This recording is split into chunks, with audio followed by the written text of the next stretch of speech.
Greetings.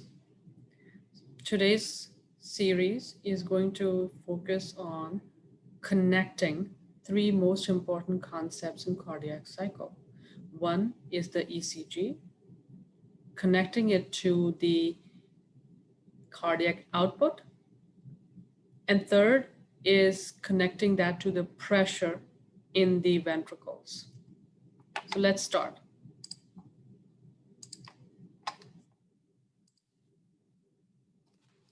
So over here, you can clearly see that I have set up the QRST ECG cycle. Now, as we have discussed, this electrical impulse always precedes the actual pressure or the contraction of the atria and the ventricles. So when the atria receives the impulse for atrial contraction, right after that, the atrial contraction begins and it reaches a threshold. And when the contraction relaxes, the atria goes back into the systole. So this is where the atrial systole happens, and this is the diastole. During this time, when the atrial systole is ending, the ventricles, the blood is pumped into the ventricles. So the blood is, because of the flow of blood, the pressure inside the ventricle is going up, and it steadily builds up because the blood is still coming in. So the pressure is building up.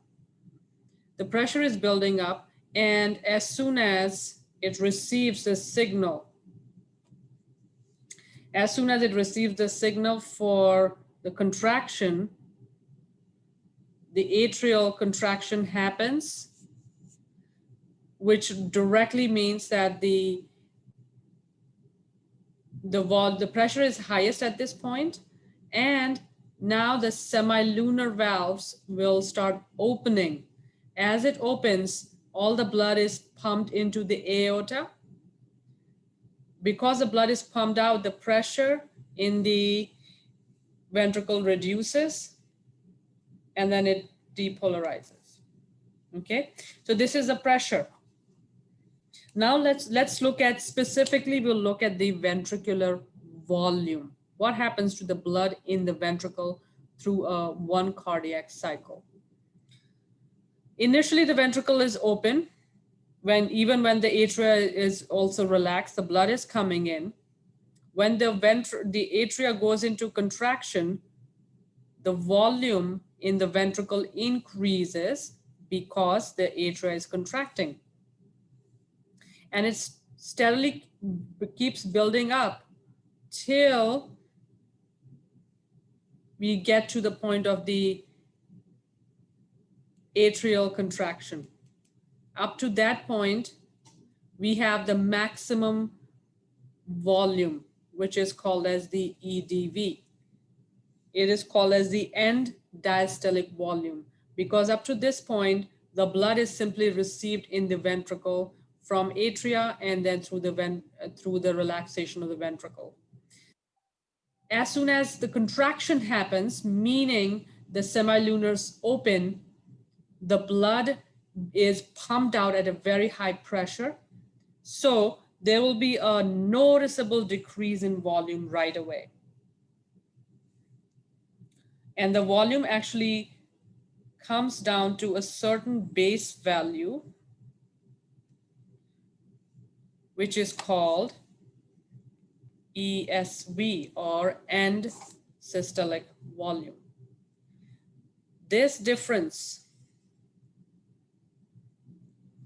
between the EDV and the ESV is the stroke volume.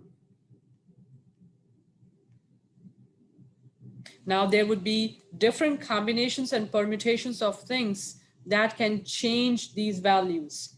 For example, if there is nerve innervation, so if you have sympathetic nervous system,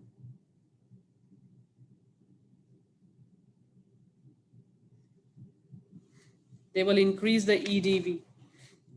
If you have more blood coming in. So if you have higher volume of blood coming in, then you have the, what we call as venous return. That will increase, this will also increase the EDV. Filling time, if it takes longer to fill in, if the filling time within the blood is increased, EDV will increase. On the other side, the systolic volume, end systolic volume, that is also controlled by what is the pressure in the arteries.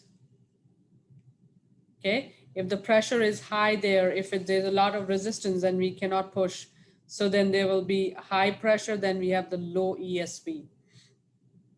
If we also have contractility, if the contraction of the myocardium is not very good, even then we will have ESV volume will be decreased. So there are all these factors that come into play and are critical part of disease conditions for heart.